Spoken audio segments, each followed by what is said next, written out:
Mr. President, Dr. Biden, Madam Vice President, Mr. Emhoff, Americans, and the world. When day comes, we ask ourselves, where can we find light in this never-ending shade? The loss we carry, a sea we must wade. We've braved the belly of the beast. We've learned that quiet isn't always peace.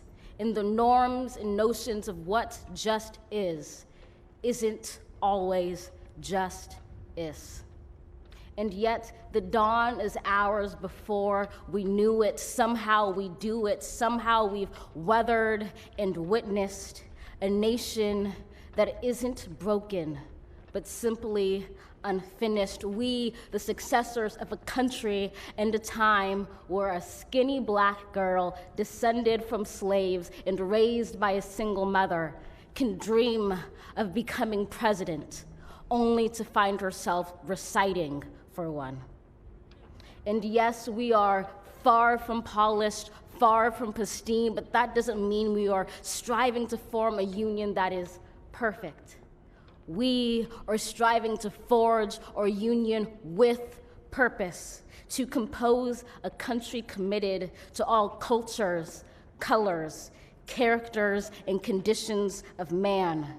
And so we lift our gazes not to what stands between us, but what stands before us. We close the divide because we know to put our future first. We must first put our differences aside. We lay down our arms so we can reach out our arms to one another. We seek harm to none and harmony for all. Let the globe, if nothing else, say this is true.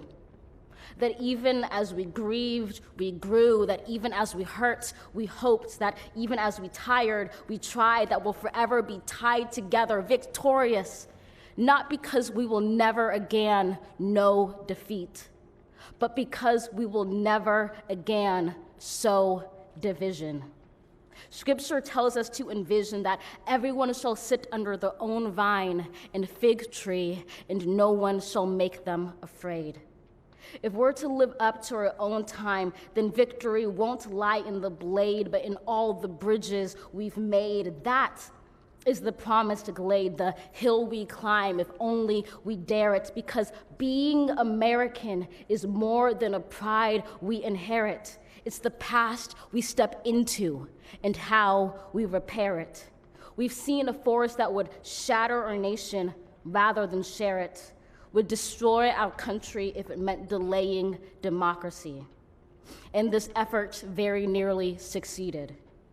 But while democracy can be periodically delayed, it can never be permanently defeated. In this truth, in this faith we trust, for while we have our eyes on the future, history has its eyes on us. This is the era of just redemption. We feared it at its inception. We did not feel prepared to be the heirs of such a terrifying hour, but within it we found the power to author a new chapter, to offer hope and laughter to ourselves. So, while once we asked, how could we possibly prevail over catastrophe? Now we assert, how could catastrophe possibly prevail over us? We will not march back to what was, but move to what shall be, a country that is bruised but whole, benevolent but bold, fierce and free. We will not be turned around or interrupted by intimidation, because we know our inaction and inertia will be the inheritance of the next generation. Our blunders become their burdens, but one thing is certain.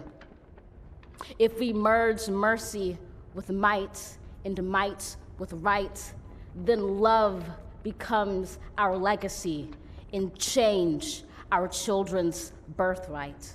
So let us leave behind a country better than the one we were left. With every breath from my bronze-pounded chest, we will raise this wounded world into a wondrous one. We will rise from the gold-limbed hills of the west. We will rise from the wind-swept northeast, where our forefathers first realized revolution. We will rise from the lake-rimmed cities of the Midwestern states. We will rise from the sun-baked south. We will rebuild, reconcile, and recover in every known nook of our nation, in every corner called our country. Our people, diverse and beautiful, will emerge battered and beautiful. When day comes, we step out of the shade, aflame and unafraid. The new dawn blooms as we free it.